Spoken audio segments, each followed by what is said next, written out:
how to change your country or region on your iPhone. So for that, you have to follow this simple step and watch the video till the end.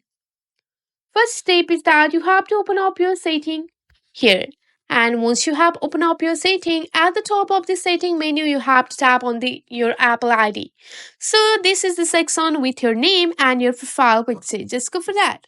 And once you are here, you can see the media and purchase option or iTunes and App Store depending on your iOS version. And you have to just go for that. And here you have to just go for your view account option here. And once you are on your view account option, so you will need the Face ID here.